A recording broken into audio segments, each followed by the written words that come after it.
Alléluia, peuple de Dieu. Je vous salue en ce matin dans la grâce de notre Seigneur Jésus-Christ. Lui qui a tout accompli, lui qui a tout payé à la croix pour nous. Aujourd'hui, c'est encore un jour exceptionnel parce que le Seigneur nous donne d'être là, fidèles à lui en ce matin pour pouvoir recevoir de lui. Dis-toi dans ton cœur en ce matin que si tu es là ce matin, c'est pas pour le pasteur Maxime, c'est pour Dieu. Quand tu viens ici, c'est pour Dieu. Parce que moi, je suis un instrument, rien de plus. Donc j'espère que vous avez passé une bonne semaine. Alléluia. Que Dieu vous bénisse, frères et sœurs, et que Dieu bénisse ceux et celles qui se connectent en ce moment pour pouvoir assister avec nous à ce culte. Donc, nous sommes toujours dans la continuité du thème que nous avons abordé depuis plusieurs dimanches déjà sur le cœur. Et aujourd'hui, nous allons voir tout simplement l'endurcissement du cœur. Je pense, par la grâce de Dieu, que nous allons aujourd'hui clôturer ce chapitre. Alléluia. Donc, il faut que tu saches, mon frère, ma sœur, que le cœur, nous avons dit que c'est au travers du cœur que l'on croit au Seigneur, que c'est à partir du cœur que l'on reçoit la parole du Seigneur. Et c'est à partir du cœur que l'on reçoit le Seigneur Jésus dans notre vie. Mais toutes ces choses-là, frères et sœurs, peuvent ne pas s'accomplir si le cœur est endurci. Alléluia. Alors, l'endurcissement du cœur, c'est quoi? Lorsque vous cherchez sur Internet ou dans des dictionnaires la définition, je vais vous dire ce que j'ai trouvé sur Internet. On dit que l'endurcissement du cœur, c'est la condition de ceux qui ont un cœur dur. En d'autres termes, ils ont perdu toute sensibilité à la parole de Dieu, à l'Esprit Saint, à la volonté de Dieu. C'est la condition d'une âme qui a perdu tout sentiment de sainteté, tout sentiment de piété. Alléluia. Et en troisième point, c'est un cœur dont la conscience a été obscurcie par une volonté opiniâtre et dévoyée. Donc, opiniâtre, ça veut dire quoi? Que la personne, elle est tenace dans ses idées, dans ses résolutions, elle ne lâche rien, il n'y a rien pour pouvoir lui faire entendre raison. Si elle a décidé qu'aujourd'hui, elle irait faire ça, quitte à être trouvée dans la désobéissance ou dans la rébellion, c'est déjà dans son cœur et il n'y a rien du tout qui pourra la faire revenir. La chose est déjà actée, c'est déjà validé de son côté. Et dévoyer, ça veut dire quoi? C'est tout simplement, ce terme désigne une personne qui est sortie du droit chemin et qui a commis des actes répréhensibles. En d'autres termes, des actes condamnables. Et dans le domaine dans lequel nous sommes là en ce moment, nous sommes dans un domaine spirituel. Alléluia. Donc, l'endurcissement du cœur, frères et sœurs, c'est quelque chose de terrible devant Dieu. Et le Seigneur est venu vers nous afin que ce cœur endurci-là, il ne soit plus. Alléluia. Et j'aimerais vous dire qu'à partir du moment qu'on parle de l'endurcissement, il faut savoir qu'une personne qui a le cœur endurci n'a plus la crainte de Dieu. La crainte s'est évaporée, elle s'est évanouie. Et l'Église aujourd'hui, malheureusement, les chrétiens de ce siècle ont le cœur endurci devant la face de Dieu. Pourquoi? Parce que je vous dis ça. Parce que lorsque vous voyez autour de vous ce qui se passe, vous voyez, frères et sœurs, qu'à cause de l'endurcissement, la majorité des chrétiens que nous sommes trouvés dans l'ignorance. L'homme aujourd'hui vit une vie sans se soucier de Dieu, sans se soucier qu'il y a un Dieu là au-dessus de nos têtes qui nous donne chaque jour le souffle de vie. L'homme aujourd'hui veut vivre sa vie en jouissant de son libre arbitre. L'homme veut être libre. Il ne veut pas avoir, je dirais cela comme ça, cette contrainte d'avoir le Seigneur qui guide sa vie. Et pourtant, le Seigneur te dit dans sa parole, c'est moi l'Éternel, c'est moi le Dieu Tout-Puissant qui t'ai formé, qui t'ai créé. C'est moi qui ai formé pour toi des projets de paix, des projets de bonheur et non de malheur. Ce qui veut dire quoi? Qu'en tant que chrétien, lorsque tu considères cette parole que je viens de te dire, tu laisses le Seigneur te guider, tu laisses le Seigneur te donner toutes choses. Alléluia. J'invite le peuple, frères et sœurs, dans un premier passage que nous allons prendre dans le livre de Luc, à partir du chapitre 8. Luc, au chapitre 8, qui nous dit, nous allons prendre la lecture, frères et sœurs, à partir du verset 4. Nous sommes ici, frères et sœurs, dans la parabole du semeur.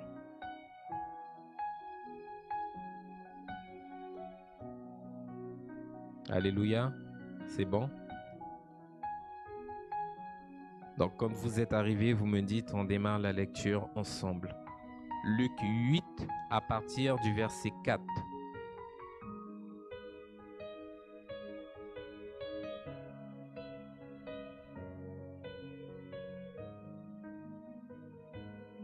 Alléluia.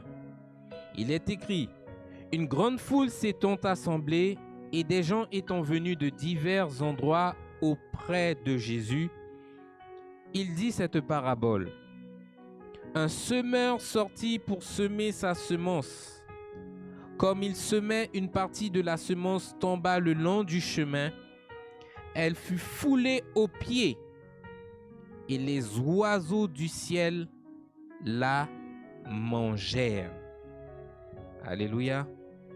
Donc ici, vous avez la description de ce que l'on appellera un cœur totalement endurci, totalement fermé. Un cœur qui n'est pas capable de recevoir l'instruction. Un cœur qui n'est pas capable de se laisser enseigner. Alléluia. Ce qui veut dire quoi?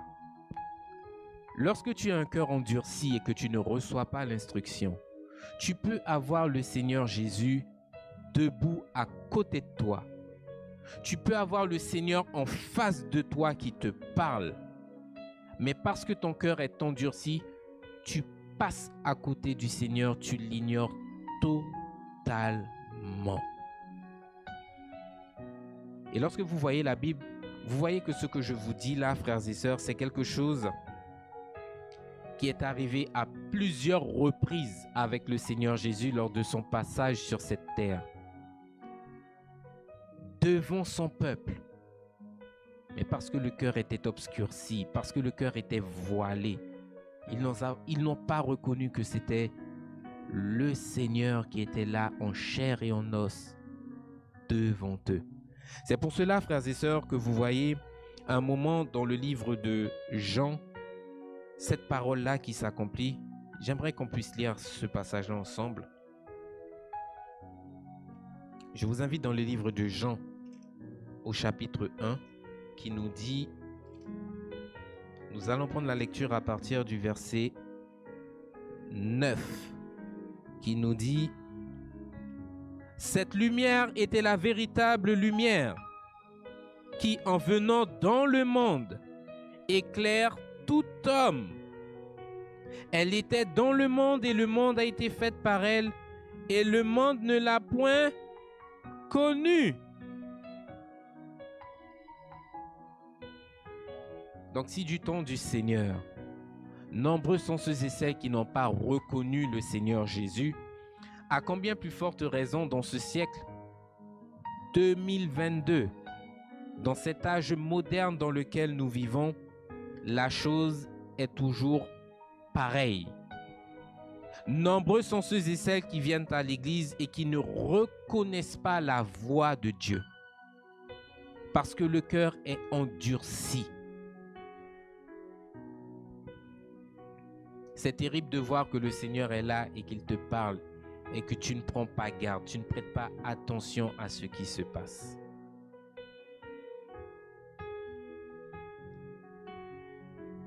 Alors nous avons déjà vu la définition de l'endurcissement du cœur.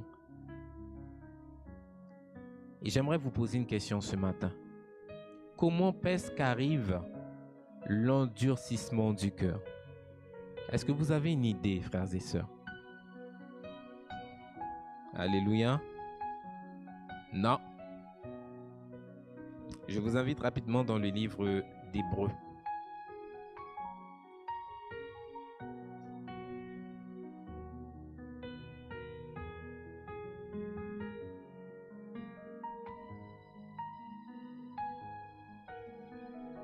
Hébreux à partir du chapitre 3.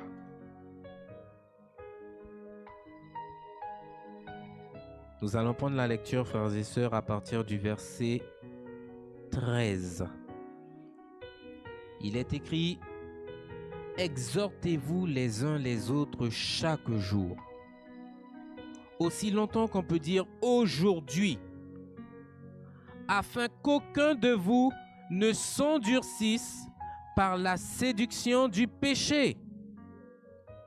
Ce qui veut dire quoi, frères et sœurs? La séduction du péché, c'est ce qui va endurcir ton cœur.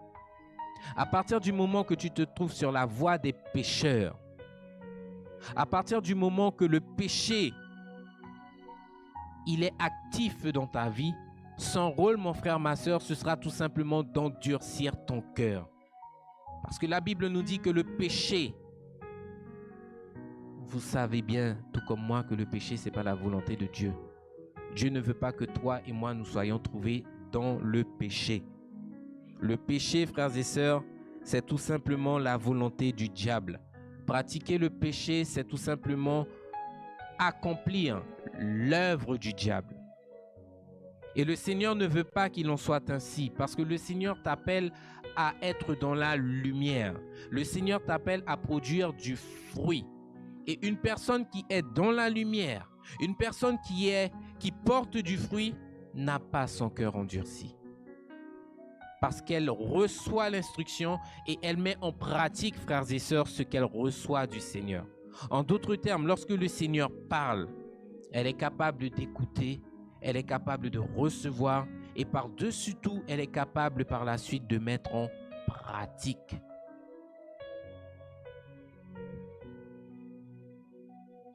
Le péché te rend insensible, rend ton cœur insensible à la volonté de Dieu. Et le péché, nous le savons, frères et sœurs, c'est tout simplement l'œuvre du diable. L'œuvre du diable qui s'emploie à séduire les hommes que nous sommes. En d'autres termes, c'est Satan qui endurcit le cœur des hommes. C'est Satan, c'est l'œuvre du diable. C'est son travail matin, midi et soir d'endurcir le cœur de l'homme. C'est son travail de détourner le cœur de l'homme de son Créateur. Et c'est pour cela que le Seigneur nous dit à un moment donné qu'il faut que toi, homme, qui connais les voies du Seigneur, que tu puisses prendre garde à ton cœur. Garde ton cœur puisque toute autre chose, car de lui viennent les sources de la vie.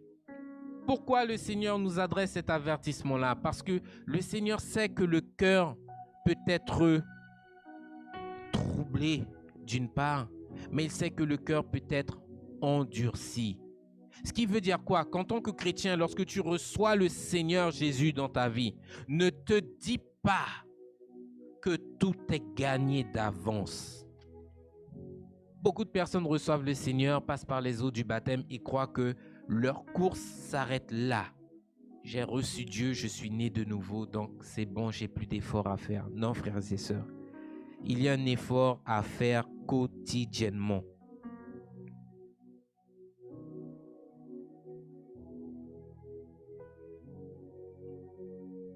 Alléluia. Et la stratégie du diable, c'est quoi? C'est tout simplement d'utiliser les choses du monde pour pouvoir détourner votre cœur du Seigneur.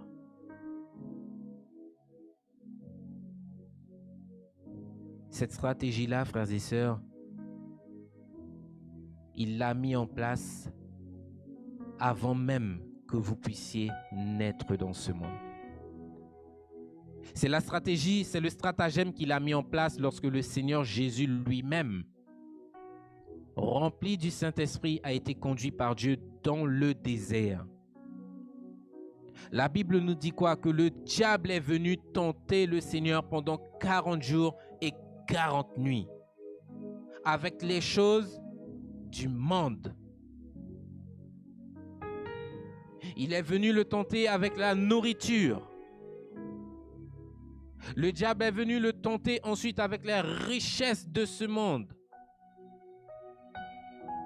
Le diable utilise les choses matérielles de ce monde pour pouvoir endurcir le cœur des hommes. Et malheureusement pour nous, nombreux sont ceux qui ne voient pas le piège du diable. Nombreuses sont les personnes qui se laissent conduire par leurs propres désirs. Et à partir du moment que c'est ton désir qui prend le contrôle, mon frère, ma soeur, il y a un problème. Parce que c'est la volonté de Dieu qui doit s'accomplir dans ta vie.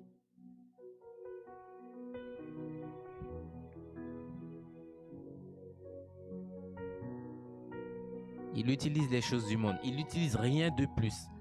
Les choses du monde. Ce qui veut dire que, me connaissant moi, le diable restera là dans un coin à scruter tes faits et gestes, à regarder si en toi il n'y a pas une faille ou une faiblesse, et il sera présenté sur un plateau d'argent ce qu'il faut pour pouvoir faire ton cœur dévier du droit chemin. C'est pour ça que vous voyez pas mal de chrétiens aujourd'hui qui tombent, parce qu'ils ne prennent pas garde. Et lorsque le diable vient avec le plateau pour pouvoir présenter son petit trésor, eh bien, nombreux sont ceux et celles qui le prennent au lieu de dire non. Comme vous voyez le Seigneur Jésus, à chaque fois que le diable lui présentait quelque chose, contrecarrait le diable. Et le diable, non seulement en plus d'être rusé, il va venir jouer sur un terrain, frères et sœurs, que vous connaissez. Le diable, lorsqu'il s'est présenté à Jésus, il a utilisé quoi? La parole de Dieu pour pouvoir tromper le Messie. Il a voulu, avec les choses du monde, détourner le cœur du Messie de sa véritable mission. Et toi, aujourd'hui, qui es un appelé du Seigneur, le diable veut également te détourner de ta mission. Le diable veut te détourner du royaume. Parce qu'en finalité, frères et sœurs, tous nous aspirons au salut, mais tous nous n'hériterons pas du salut. Parce que trop souvent, nous laissons la porte ouverte au diable. Et de la même manière que je l'ai déjà dit, ton cœur, mon frère, ma soeur, c'est un lieu d'habitation. Si c'est le Seigneur qui vient, qui habite dans ton cœur, le Seigneur, mon frère, ma soeur, fera cette œuvre pour que ton cœur endurci puisse être un cœur disposé à recevoir sa parole. Mais si tu laisses le diable entrer dans ta maison, le diable se fera un plaisir de travailler ton cœur de façon à le détourner, de façon à le rendre dur comme la pierre pour que tu ne puisses pas recevoir l'instruction, pour ne pas que tu puisses recevoir la parole de Dieu. La Bible nous dit que Jésus est venu, il a semé sa semence. Le premier cœur qui a reçu la semence a à peine touché le cœur, elle a ricoché. Et avant que le diable ne vienne saisir la parole, la parole nous dit quoi? Que cette semence qui a été semée, lorsqu'elle est tombée par terre, elle a été foulée aux pieds. Ça veut dire quoi? Que nous avons méprisé la parole qui nous a été adressée. On ne s'en est pas soucié.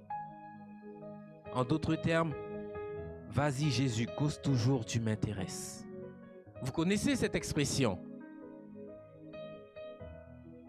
Ben, il y en a beaucoup qui agissent comme ça avec le Seigneur.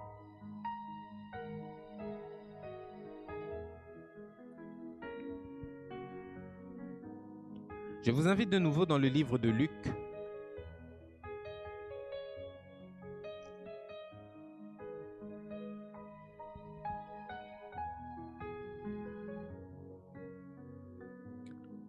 Luc au chapitre 16. On l'a déjà dit, frères et sœurs, dans les prédications précédentes, un cœur endurci, frères et sœurs, ne peut être agréable au Seigneur. Un cœur endurci ne peut être utilisé pour la gloire de Dieu. Le Seigneur ne peut pas utiliser un cœur endurci pour son œuvre. C'est pas possible. Le Seigneur veut un cœur qui soit soumis, un cœur qui soit capable d'exécuter toute sa volonté, un cœur qui soit capable de répondre à son appel. Le Seigneur ne veut pas d'un cœur qui prenne la fuite devant lui ou d'un cœur qui se rebelle en disant au Seigneur, j'ai entendu ce que tu m'as demandé, mais ça, c'est pas pour moi. Luc 16. Nous sommes ici, frères et sœurs, dans le passage de l'homme riche. Nous allons prendre la lecture à partir du verset 18, où il est écrit, disons, nous allons prendre la lecture, c'est bien ça, nous allons prendre la lecture à partir du verset 19. Donc Luc 16 à partir du verset 19. Nous sommes ici dans l'histoire de l'homme riche et de Lazare. Nous prenons la lecture. Il est écrit, il y avait un homme riche qui était vêtu de pourpre et de fin lin et qui chaque jour menait joyeuse et brillante vie. Un pauvre nommé Lazare était couché à sa porte couvert d'ulcères et désireux de se rassasier des miettes qui tombaient de la table du riche. Et même les chiens venaient encore lécher ses ulcères. Le pauvre mourut et fut porté par les anges dans le sein d'Abraham. Le riche mourut également et il fut enseveli. Dans le séjour des morts, il leva les yeux et tandis qu'il était en proie au tourment, il vit de loin Abraham et Lazare dans son sein. Il s'écria, « Père Abraham, aie pitié de moi et envoie Lazare pour qu'il trempe le bout de son doigt dans l'eau et qu'il me rafraîchisse la langue. Car je souffre cruellement dans cette flamme. » Abraham répondit, « Mon enfant, souviens-toi que tu as eu pendant ta vie tes biens et que Lazare a eu pendant la sienne ces mots. Maintenant, il est ici consolé et toi tu souffres. D'ailleurs, il y a entre nous et vous un grand abîme, afin que ceux qui voudraient passer d'ici vers vous ou de là vers nous ne puissent le faire. Le riche dit, je te prie donc, Père Abraham, d'envoyer Lazare dans ma maison, dans la maison de mon père, car j'ai 5 frères. C'est pour qu'il leur atteste ces choses afin qu'ils ne viennent pas aussi dans ce lieu de tourment. Verset 29. Abraham répondit, ils ont Moïse et les prophètes, qu'ils écoutent. Et il leur dit, non, Père Abraham, mais si quelqu'un des morts va vers eux, ils se repentiront. Et Abraham lui dit, s'ils n'écoutent pas Moïse et les prophètes, ils ne se laisseront pas persuader, même si quelqu'un d'entre les morts ressusciterait. Vous voyez quoi ici? Un homme riche qui jouit de la vie. Un homme riche dont le cœur est focalisé sur les choses matérielles de ce monde. Et la Bible nous dit qu'il menait chaque jour une belle et une joyeuse vie. Et vous avez là un pauvre désireux de manger à la table du riche. Il ne veut pas forcément prendre part au souper, ni au dîner, ni au repas. Il veut juste manger les miettes. On l'a déjà dit dans une prédication ici, les richesses de ce monde sont là pour pouvoir vous éloigner de Dieu. Ceux qui mettent leur espérance dans les choses de ce monde, ils finiront par se confier dans ces choses. Aujourd'hui, quand vous regardez les riches de cette terre, ils ne se confient pas en Dieu. Mais ils sont là pour pouvoir exposer ce qu'ils ont parce qu'ils ont aujourd'hui les moyens de pouvoir vivre une vie confortable. Le riche là aujourd'hui, on pourrait imaginer que plusieurs personnes sont allées le voir pour le mettre en garde pour la suite. Si tu meurs, où est-ce que ton âme ira passer l'éternité?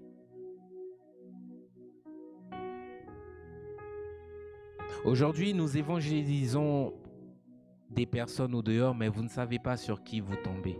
Vous tombez sur des personnes fortunées, vous tombez sur des personnes pauvres, vous tombez sur tout type de personnes.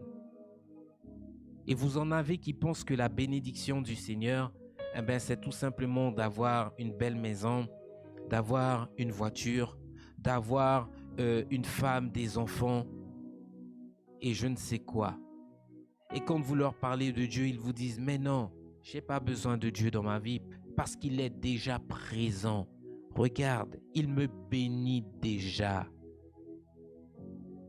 L'homme de Dieu ne cesse de dire, ne prenez pas la bénédiction, les choses de ce monde pour la bénédiction de Dieu. Non. Ne prenez pas les choses de ce monde comme étant la faveur de Dieu dans votre vie. Le riche, il a les moyens aujourd'hui de pouvoir s'acheter tout et n'importe quoi. Il y en a aujourd'hui qui vont même s'acheter des îles à combien de millions de dollars, combien de millions d'euros. Il y en a aujourd'hui qui veulent s'acheter des parcelles sur la Lune. Ils peuvent s'acheter tout et n'importe quoi, c'est vrai. Mes frères et sœurs, la Bible nous dit quoi? Que les choses du monde vous orientent dans la mauvaise direction. La Bible nous fait comprendre quoi au travers de l'homme riche et de l'homme pauvre? Que l'homme riche était trop occupé à vivre sa vie dans le plaisir. Il était trop occupé à vivre sa vie dans le luxe. Il était trop occupé à vivre une belle vie, à ne manquer de rien.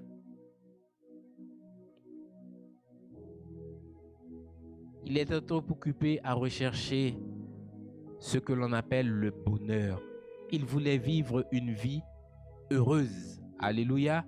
Ce qui veut dire quoi? Vous avez sûrement déjà entendu cette phrase dans la bouche de certaines personnes. Ne laissez personne gérer votre bonheur. Cela veut dire quoi? Je vais le traduire, frères et sœurs, ici, dans l'église. Certaines personnes s'imaginent que lorsqu'elles viennent ici à l'église écouter un message de l'homme de Dieu, que le pasteur, que l'évangéliste, que le prophète veut gérer la vie des brebis. Frères et sœurs, c'est bien loin d'être ça. J'ai déjà mes propres affaires à gérer. Je ne suis pas là pour aller gérer votre vie. Moi, lorsque je sors d'ici, je sors de ce lieu, que j'ai fermé, que j'ai verrouillé la porte, mon combat à moi également, il commence. Parce que, comme vous, je suis mise à l'épreuve. Je dois mettre en pratique constamment la parole de Dieu. Je ne suis pas là pour pouvoir gérer votre vie. Ce qui veut dire quoi? Libre à vous, frères et sœurs, ou pas, de mettre la parole de Dieu en pratique. On n'est pas là pour pouvoir vous forcer. L'homme de Dieu, lors d'une rencontre, nous disait une phrase qui est assez percutante. C'est pour vous aider à comprendre la profondeur. Vous pouvez vous tenir du lundi au dimanche sur la chair. Vous pouvez avoir un public devant vous et leur prêcher la parole de Jésus. C'est tout ce que vous êtes capable de faire en tant que serviteur. Pourquoi? Parce que vous n'avez pas cette capacité, vous n'avez pas cette autorité de toucher le cœur de la personne. Ce qui veut dire quoi?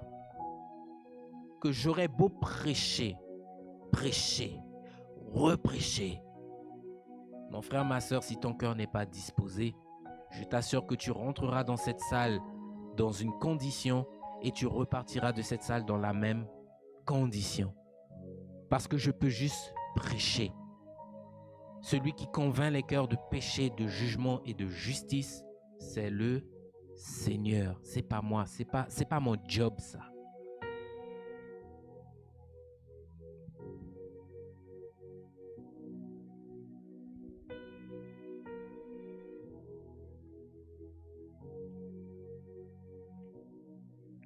Je vous invite rapidement dans le livre de Jérémie. Jérémie au chapitre 6. Que l'on puisse étayer ce que je viens de vous dire. Jérémie 6. Nous allons prendre la lecture à partir du verset 16. Jérémie 6 à partir du verset 16.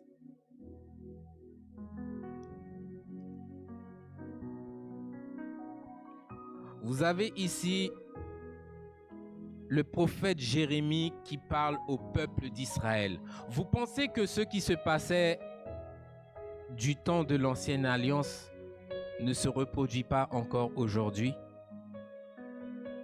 Frères et sœurs, on ne cesse de dire au peuple qu'on est dans une continuité. Avec l'arrivée du Christ, avec l'arrivée de la grâce, les choses n'ont pas changé. Le cœur de l'homme est toujours aussi mauvais depuis la chute. Et pourtant, malgré toute cette méchanceté, malgré toute cette médiocrité, malgré toute cette injustice et cette corruption que le Seigneur voit, le Seigneur ne cesse de tendre la main. Jérémie 6 à partir du verset 16, il est écrit: Ainsi parle l'Éternel, le Seigneur. Placez-vous sur les chemins et regardez, et demandez quels sont les anciens sentiers, quelle est la bonne voie, afin que vous y marchiez, et vous trouverez le repos de vos âmes. Mais le peuple répondit, nous ne marcherons pas. Cela veut dire quoi? Que je te prêche. Tu as, par ton libre arbitre, la possibilité de décider si tu te soumets à la parole de Dieu et non pas au pasteur. Parce que la parole que je vous prêche, ce n'est pas la mienne. Ou pas. Ce qui veut dire que quand vous mettez en pratique, je vais aller plus loin. Quand vous mettez la parole de Dieu en pratique, ne vous dites pas, je vais montrer au pasteur que je mets en pratique la parole. Non, ne faites pas ça. Ne faites pas ça. Ne me faites pas plaisir à moi. C'est pas moi qui suis mort à la croix pour vous. Ne me faites pas plaisir à moi. C'est pas moi qui vous ouvrirai les portes du royaume. Ne me faites pas plaisir à moi. C'est pas moi qui vous donnerai la vie éternelle. Alléluia. Donc, nous venons de lire le verset 16. Nous allons continuer jusqu'au verset 17. Le Seigneur dit encore, « J'ai mis près de vous des sentinelles. Soyez attentifs au son de la trompette. » En d'autres termes, soyez attentifs à ce qui sort de leur bouche. Mais le peuple répondit, « Nous n'y serons pas attentifs. On n'a pas le temps avec ça. On va prêter attention. Pourquoi? » Ce qui veut dire quoi? Vous avez des personnes aujourd'hui qui viennent à l'église avec ce principe-là de se donner une bonne conscience. En d'autres termes, je suis dans le péché, mais c'est pas grave, je viens quand même à l'église. J'aimerais dire aux frères et sœurs aujourd'hui, ce matin, dans le ministère dans lequel nous sommes, repentance et sainteté, la sanctification ne consiste pas à t'habiller en jupe longue. La sanctification ne consiste pas à couvrir ta tête. C'est bien plus que ça. Parce que dehors, vous avez des personnes incroyantes qui s'habillent de façon sanctifiée.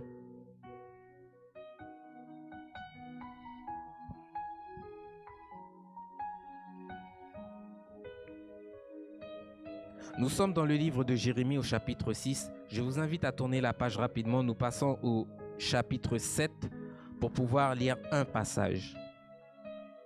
Jérémie chapitre 7, nous allons prendre le verset 24.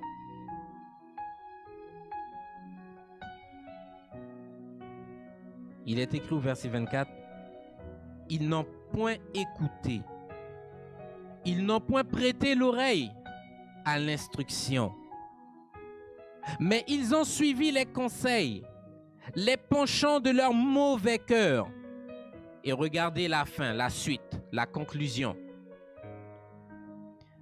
Ils ont été en arrière au lieu d'aller en avant. En d'autres termes, ils sont retournés dans le monde au lieu de venir vers moi, dit le Seigneur. Vous voyez ici du temps du prophète Jérémie qui parlait au peuple d'Israël. Le peuple avait déjà ce cœur endurci là, rebelle, désobéissant, ne voulant pas suivre la voie de Dieu. Et parce que le peuple jouissait de ce libre arbitre-là, le peuple s'est positionné devant l'homme de Dieu en disant, on ne prêtera pas attention, on ne suivra pas le droit chemin. Mais le serviteur de l'Éternel, le prophète Jérémie, il a fait son job. Il a averti le peuple. La suite n'est plus entre ses mains. Donc, du temps de l'Ancienne Alliance, vous voyez déjà que le peuple voulait jouir de son libre arbitre, que le peuple avait déjà ce cœur endurci, que le peuple ne voulait pas suivre la voie de Dieu. C'est encore la même chose aujourd'hui. Ça n'a pas changé.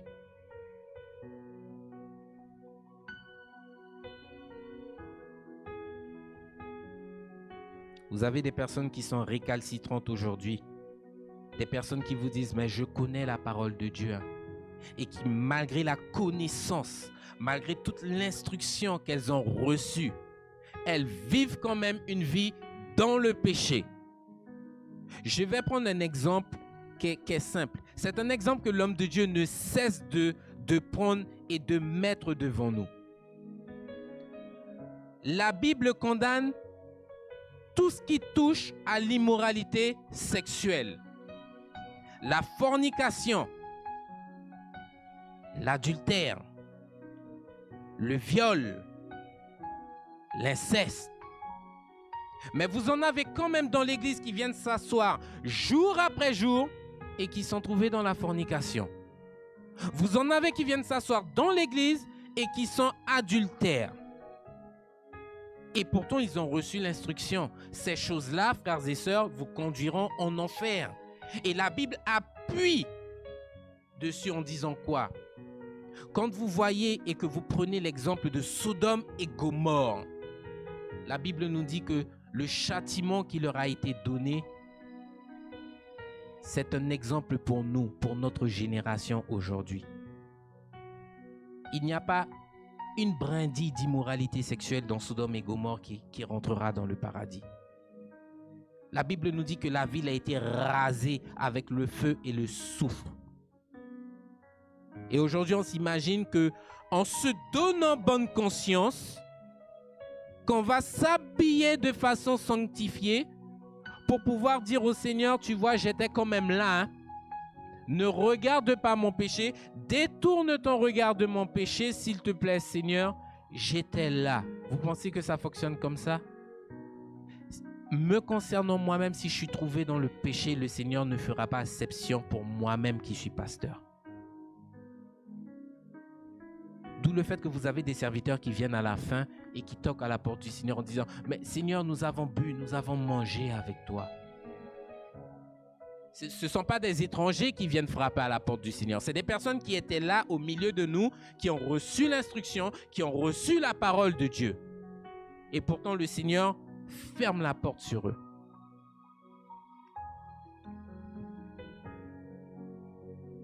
Alléluia.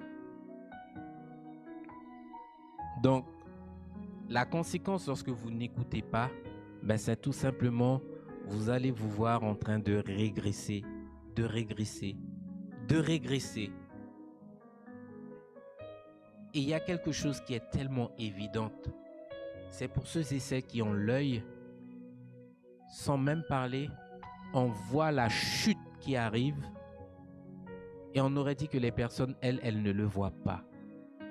On alerte, les personnes ne comprennent pas. On exhorte, les personnes ne reçoivent pas. La Bible dit, j'ai placé des sentinelles devant vous. La sentinelle, c'est celle qui voit avant tout le monde. C'est celle qui est là positionnée à un poste clé pour pouvoir alerter en cas de danger. Et malgré le fait que la sentinelle parle, on n'écoute pas.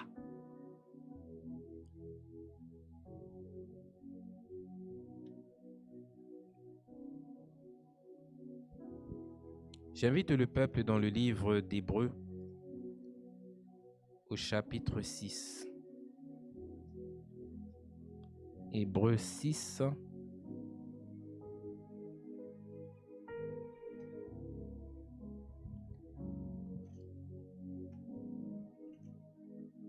Hébreux au chapitre 6.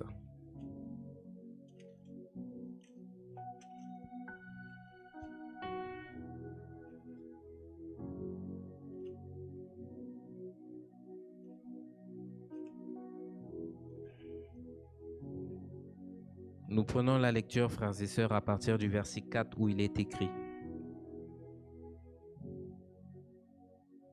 Car il est impossible à ceux qui ont été une fois éclairés et qui ont goûté le don céleste, qui ont eu part au Saint-Esprit et qui ont goûté la bonne parole de Dieu et les puissances du siècle à venir, et qui sont tombés, soient encore renouvelés et emmenés à la repentance, puisqu'ils crucifient pour leur part le Fils de Dieu et l'exposent à l'ignominie. En d'autres termes, vous avez des personnes qui sont trouvés dans l'abus de la grâce. Cela veut dire quoi? Que ces personnes-là, lorsqu'elles reçoivent le Seigneur, elles commencent à cheminer correctement avec le Seigneur. Et à un moment donné, le cœur finit par s'endurcir au point même que la personne est capable de se détourner de Dieu. On appelle ça l'abus de la grâce. Et la Bible te dit que si tu as goûté à la puissance du Saint-Esprit, si tu as goûté que le Seigneur est bon et que tu retournes en arrière, tu exposes le Seigneur à l'ignominie. Cela veut dire quoi? Que tu mets le Seigneur à la honte. Tu jettes l'opprobre sur la maison de Dieu. Tu traînes le nom du Seigneur dans la boue.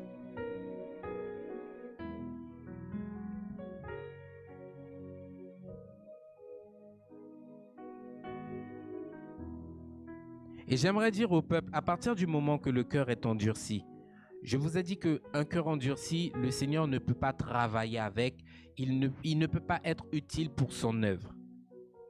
Le seul passage de la Bible qui nous montre que le Seigneur a utilisé un cœur endurci pour pouvoir faire éclater sa gloire, c'était voulu de Dieu. C'est la situation en Égypte avec Pharaon pour pouvoir faire sortir son peuple de l'esclavage. Et la Bible nous dit que c'est le Seigneur lui-même qui endurcissait le cœur de Pharaon. Mais dans la majorité des cas, frères et sœurs, j'aimerais vous dire que ce n'est pas le Seigneur qui endurcit le cœur, c'est le diable qui endurcit le cœur.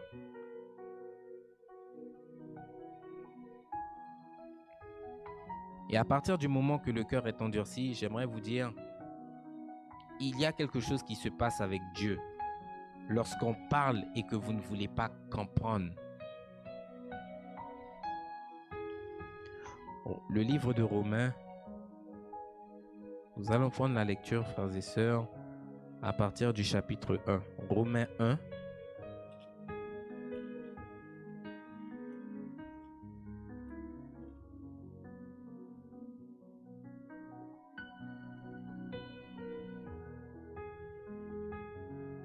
Romains 1, nous allons prendre la lecture à partir du verset 21.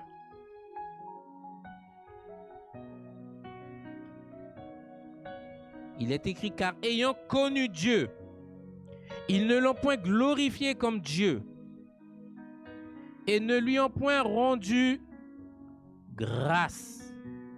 Mais ils se sont égarés dans leurs pensées et leur cœur sans intelligence a été plongé dans les ténèbres.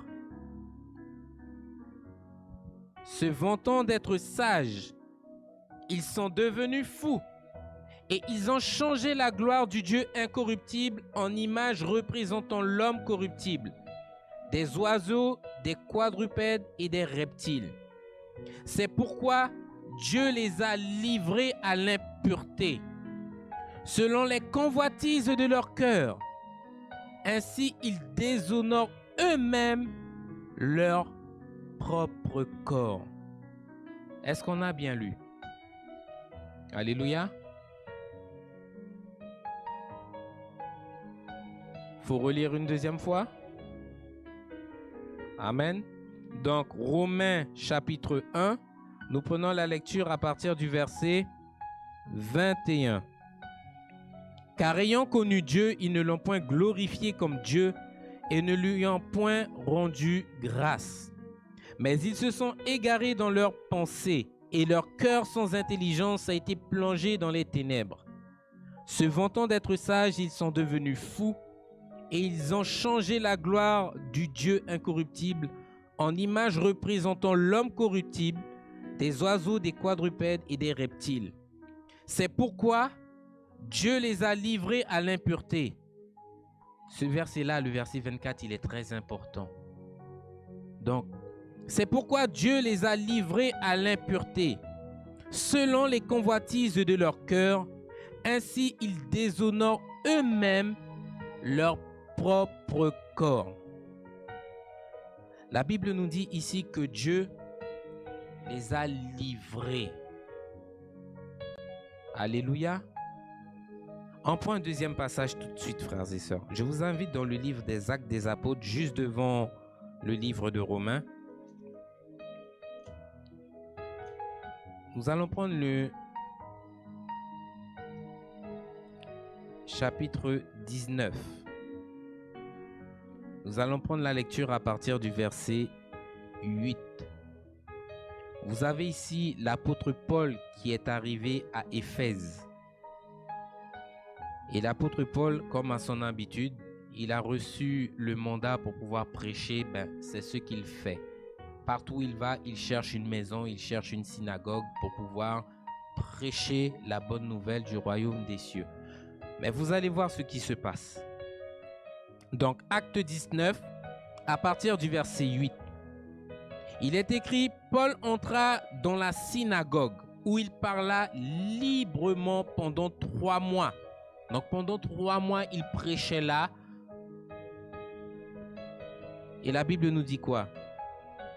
Il discourut sur les choses qui concernent le royaume de Dieu, s'efforçant de persuader ceux qui l'écoutaient. Verset 9. Regardez ce qui se passe. Le Seigneur tranche. Mais comme quelques-uns restaient endurcis et incrédules, décriant devant la multitude la voix du Seigneur, il se retira d'eux. Il sépara les disciples et enseigna chaque jour dans l'école d'un nommé Tyrannus. En d'autres termes, lorsqu'on a lu le passage de Romains 1 à partir du verset 21 à 24, suivi de Actes 19, verset 8 à 9, vous voyez quoi? Qu'il y a une séparation à un moment donné. À partir du moment que le cœur est endurci, le Seigneur se détourne de vous. Le Seigneur vous abandonne. L'apôtre Paul a dû trancher. Ceux et celles qui lui dressaient des embûches, il les a mis à part. Et tous ceux et celles qui voulaient recevoir l'instruction du Seigneur, il les a pris et il a commencé à faire cette œuvre avec eux. Il a commencé à les enseigner sur le royaume des cieux.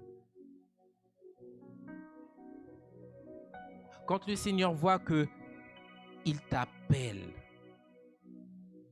et que tu ne te détournes pas de ta mauvaise voie, il continue de t'appeler. Tu continues à persister sur ce chemin. Le Seigneur n'a d'autre choix que de lever la main. En d'autres termes, le Seigneur te dit, puisque c'est ce que tu as résolu en ton cœur, puisque c'est ce que ton âme désire, je te laisse aller le prendre. C'est pour ça que j'aime dire aux personnes, lorsque l'enfer arrivera pour certaines personnes, ne dites pas au Seigneur demain matin, mais Seigneur, je n'ai pas mérité d'aller en enfer. Non, le Seigneur ne fait que te donner ce que tu as toujours voulu. Il y en a qui sont en train de courir après la mort, il y en a qui sont en train de courir après le feu. Le Seigneur vous donnera la mort, le Seigneur vous donnera le feu. C'est biblique. Le Seigneur te donnera ce que ton cœur désire. En d'autres termes, si ton cœur est focalisé sur le royaume, crois-moi, le Seigneur te donnera le royaume si tu fais les efforts pour hériter du royaume.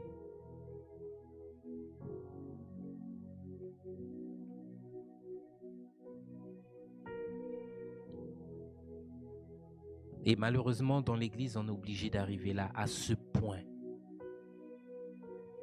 Ou alors que des personnes ont commencé à cheminer avec le Seigneur, les personnes se sont délibérément écartées du droit chemin. La Bible dit que le Seigneur les abandonne. Ce qui veut dire quoi? Tu peux avoir cette pensée-là dans ton cœur de te dire, oui, mais j'aime Dieu, oui, mais je veux continuer avec le Seigneur. Le Seigneur, il est déjà passé à autre chose. Il a déjà tourné son dos. c'est pas la peine de dire je veux continuer à tenir la main du Seigneur. Tu as déjà lâché la main de Dieu. Qui plus est, dans ton péché, le Seigneur lui-même t'a livré. Ce qui veut dire quoi? Que pour marcher dans la présence de Dieu, pour être avec Dieu, il faut que tu sois une personne digne de confiance. De la même manière que toi, tu cherches à t'appuyer sur Dieu, le Seigneur en retour, à un moment donné, il aura besoin de s'appuyer sur toi. Et c'est pour cela qu'il suscite des hommes et des femmes dans sa maison pour pouvoir faire son œuvre. Ce qui veut dire que lorsque tu es pasteur, évangéliste, diacre, ouvrier, mon frère, ma soeur, tu n'as pas été appelé pour faire de la figuration dans la maison de Dieu. Non.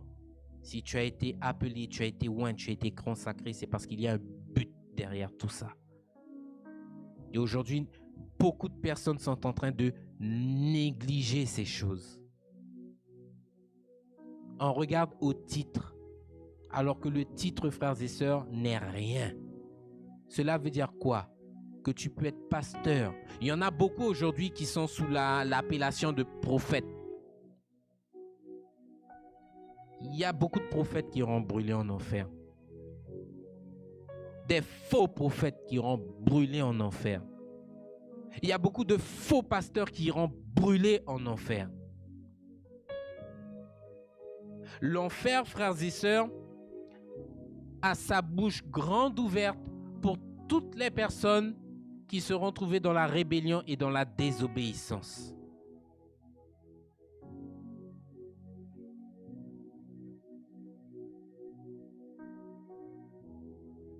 Le Seigneur te dit ce matin, je suis celui qui est formé pour toi des projets de paix et non de malheur. Je suis celui qui veut ton bonheur. Ce qui veut dire quoi? Aujourd'hui, malgré l'instruction que certaines personnes reçoivent, elles veulent saisir le bonheur avec force. Et le Seigneur te dit, c'est moi qui ai formé les plans, les projets de bonheur pour toi et pour ta vie. En d'autres termes, reste dans l'humilité. Reste dans l'obéissance afin de voir la main puissante de Dieu agir dans ta vie. Ben, il y en a au milieu de nous, ils ne veulent pas attendre. Ils veulent s'accaparer les choses de force. Je vais donner un exemple qui est simple. Pour vous, mesdames, alléluia. Vous aimez par moment, je ne sais pas, cuisiner, faire des gâteaux. Vous faites un gâteau, vous le laissez là sur la table. Et vous vous dites, bon ben, il vient de sortir du four. On va attendre qu'il refroidisse un peu. Et ensuite, peut-être vers 18h, on le mangera tous ensemble. Amen. Vous allez prendre un petit moment de détente, de repos. Vous arrivez, vous, maman, vous, papa, pour maintenant manger le gâteau avec vos enfants. Et vous vous rendez compte que les enfants sont déjà passés avant vous. Je vois qu'on rigole. Vous avez sûrement déjà connu ça. Alléluia. Lorsque tu vas voir ça, sincèrement, vous allez faire quoi? Vous allez appeler l'enfant et vous allez le réprimander. Parce que oui, j'ai dit qu'on allait manger ensemble à 18h. Ça veut dire que j'avais prévu de te donner. Mais toi, tu t'es accaparé. Tu as pris la chose sans mon consentement. Ben, c'est la même chose avec Dieu. Le Seigneur te dit, je suis celui qui forme les projets de paix et de bonheur pour ta vie. Eh bien, il y en a pour pouvoir être heureux, pour pouvoir jouir du bonheur, n'hésite pas à braver l'autorité de Dieu. Parce que tout ce qui compte, c'est mon bonheur. Tout ce qui compte, c'est moi.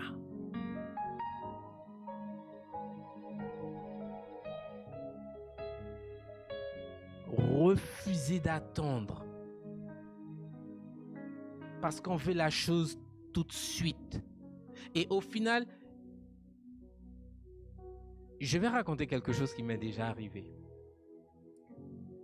À un moment donné, vous savez, dans un couple, il y a des besoins. Alléluia.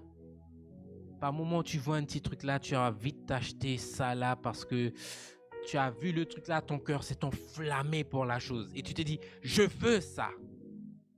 Et moi, généralement, vous pouvez demander à mon épouse, lorsque je veux quelque chose, je veux quelque chose. Il me le faut.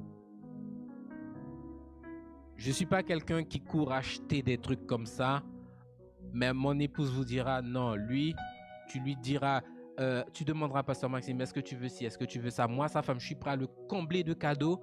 Il me dira, non, il ne veut pas. Par contre, le jour où il te dit, je veux ça, c'est qu'il le veut. Et il fera tout pour avoir ses affaires. Eh bien, par moment, tu as tellement envie d'avoir la chose que tu fais des pieds et des mains pour pouvoir l'avoir.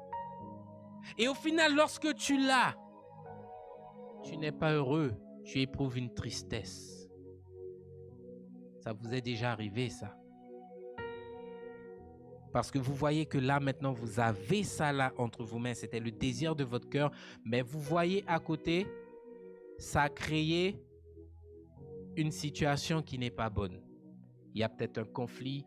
C'était peut-être pas le moment d'acheter ça. Donc, vous ne jouissez pas de ce que vous avez acheté à 100%. Puisque vous l'avez et en même temps, vous avez ce bout de déception, ce goût amer là dans votre cœur. Ben, c'est la même chose avec Dieu. Tu as voulu prendre. Tu as joui du bonheur pendant un temps. Et au final, tu te rends compte que sur ce bonheur-là, tu as perdu énormément de choses. Quand je vois des personnes qui sont prêtes à aller se vendre, des personnes qui sont prêtes à aller mettre leur salut en jeu pour si peu, je me dis, waouh, frères et sœurs, je pense que vous n'avez pas compris qu'avec Dieu, on ne joue pas. Le salut, il a un prix. Et ce prix-là, mon frère, ma sœur, il est inestimable. Il y a une vie qui a été donnée, une rançon qui a été donnée pour toi. Et le Seigneur te dit en ce matin, mon frère, ma sœur, garde ton cœur plus que toute autre chose. Parce que si tu ne veilles pas, l'endurcissement a vite pris place.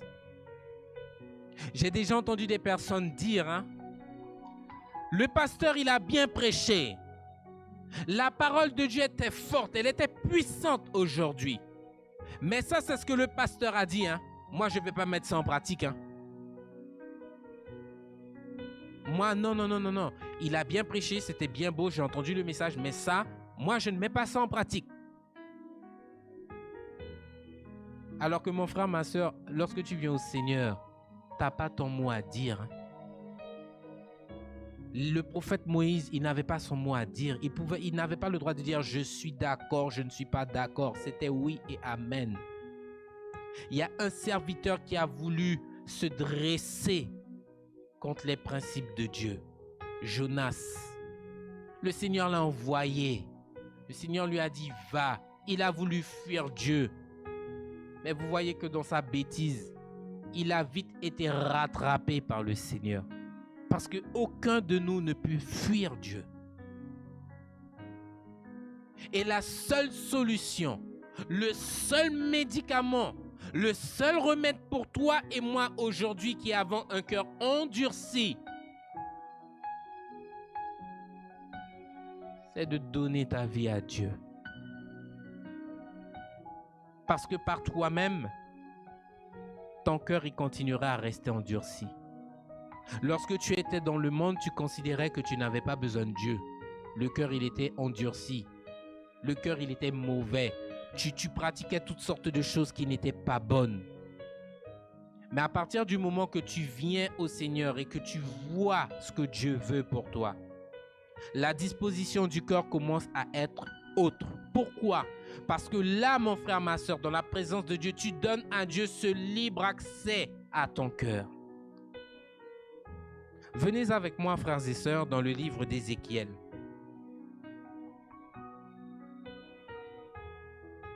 Et tout cela, frères et sœurs, ça dépend de vous.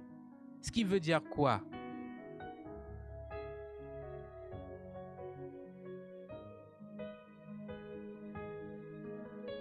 Il faut vouloir, frères et sœurs. Donc, Ézéchiel au chapitre 36. Nous prenons la lecture, frères et sœurs, à partir du verset 26. Ézéchiel 36, à partir du verset 26. Il est écrit, « Je vous donnerai un cœur nouveau, et je mettrai en vous un esprit nouveau. J'ôterai de votre corps le cœur de pierre, et je vous donnerai un cœur de chair. » Il n'y a que Dieu qui soit capable d'opérer cette transformation en nous. Ce qui veut dire que par toi-même, tu ne peux pas décider, aujourd'hui, je vais avoir un bon cœur. Non, ton cœur, il est pourri, il est mauvais, il est méchant. Il ne correspond pas aux attentes de Dieu. Et pour voir ton cœur changer, pour voir ton cœur transformé, il faut que ton cœur soit disposé à rechercher Dieu. Il faut que ton cœur soit disposé à faire la volonté de Dieu.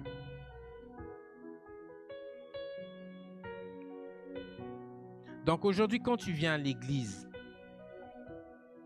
c'est avec quelle disposition de cœur? Est-ce que le cœur, il est endurci? Ou est-ce que ton cœur s'incline vers le Seigneur?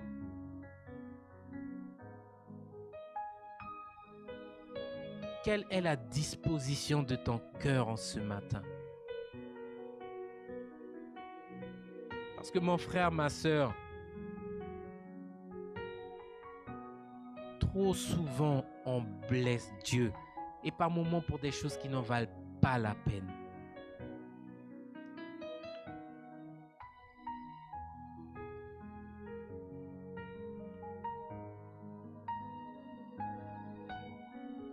À partir du moment que le cœur est endurci, comme je l'ai dit, vous perdez cette sensibilité à la voix de Dieu. Vous perdez cette sensibilité à la présence de Dieu. Et à partir du moment que Dieu n'est plus dans votre vie, frères et sœurs, il y a un vide.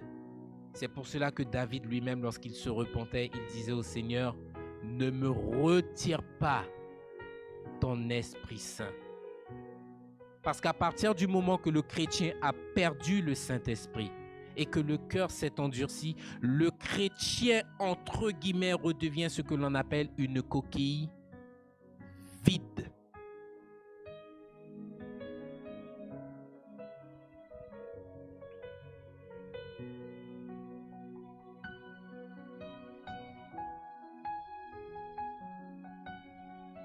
Donc j'invite le peuple à se mettre debout. Nous allons clôturer ce thème sur ce passage. Il y a dans le peuple de Dieu des personnes qui se refusent à recevoir l'instruction, des personnes qui se refusent à comprendre les choses, des personnes qui se bornent à demeurer sur une voie qui n'est pas droite. Et pourtant, le Seigneur a averti. Vous connaissez la volonté de Dieu, vous connaissez les attentes du Seigneur. Alors pourquoi aller en arrière? Le Seigneur vous dit, je me trouve devant. Pourquoi regarder en arrière, frères et sœurs? Il y en a aujourd'hui qui, parce qu'ils ont commis ne serait-ce qu'une erreur dans leur vie, finissent par le regretter pour toute leur vie. Vous avez ce pouvoir aujourd'hui de décider. Le prophète lui-même le dit, vous avez cette puissance-là, la puissance du choix. C'est entre vos mains. C'est pas entre les mains du pasteur. Hein. Je l'ai dit tout à l'heure, je te prêche. J'ai pas cette possibilité-là de te dire, fais ci, fais ça. Je suis là pour pouvoir également exhorter, pour pouvoir conseiller. Et quand je conseille, je dis bien, c'est juste un conseil. Ça ne veut pas dire que je te dis de faire ce que je t'ai dit. Non. Je te conseille selon la parole de Dieu. Maintenant, c'est toi qui vois comment est-ce que tu te positionnes face à ce que l'homme de Dieu t'a dit. Alléluia.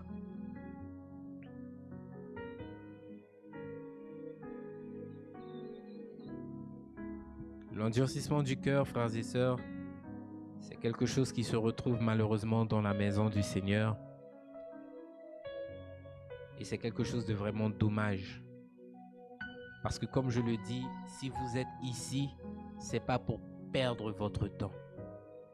Et le Seigneur, lorsqu'il vient ici, lorsque vous adorez, le Seigneur ne vient pas pour perdre son temps. Chaque fois que le Seigneur fait le déplacement pour venir vers nous, c'est pour un but. Ce matin, au travers de ces deux plus puissants prophètes, il est venu bénir son Église, bénir le culte de ce jour. Lorsqu'il vient le Seigneur, c'est parce qu'il y a un but. Lorsque le Seigneur réprimande, c'est parce qu'il y a un but. Lorsque le Seigneur t'appelle, c'est parce qu'il y a un but. Rien n'est fait au hasard avec Dieu. Mais est-ce que toi, tu prêtes attention? Est-ce que on est arrivé à ce point-là où on veut jouir du plaisir plus que Dieu? La Bible dit ça dans la parole. L'homme veut aujourd'hui jouir du plaisir beaucoup plus que Dieu lui-même. Ça veut dire qu'à partir du moment que vous êtes focalisé sur le plaisir, le reste ne compte plus.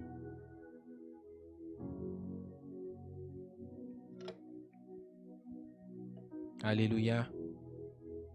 Je vous invite, frères et sœurs, à faire cette prière dans le nom puissant de Jésus. Éternel Dieu roi de gloire, je te remercie, Seigneur, et je te bénis en ce matin, Papa, parce que, mon Dieu, tu nous mets en garde concernant les dangers de l'endurcissement du cœur. Je ne veux pas, Seigneur, que tu puisses m'abandonner. Je ne veux pas, Seigneur, errer loin de toi. Mais s'il te plaît, donne-moi la force, aujourd'hui et demain, de me soumettre à toi, de te laisser guider ma vie. Seigneur, aide-moi à sortir sous cette influence qui est contraire à ta sainte doctrine.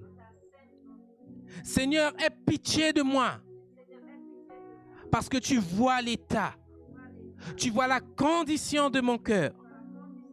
S'il te plaît, rentre dans mon cœur et fais cette œuvre, Seigneur, afin de le rendre conforme à ta volonté. Je te demande pardon, Seigneur, pour mes péchés. Pardon, Seigneur, pour mes iniquités. Pardon, Seigneur, pour tous les choix que j'ai faits. Focalisé sur ma personne. Focalisé sur mon bonheur. Focalisé sur mes propres désirs. Au point de me détourner de toi. Père, je te demande pardon. Aie pitié de moi. Lave mon cœur. Lave mon âme. Lave mon esprit. dans le nom de Jésus. Amen. Soyez bénis, peuple de Dieu.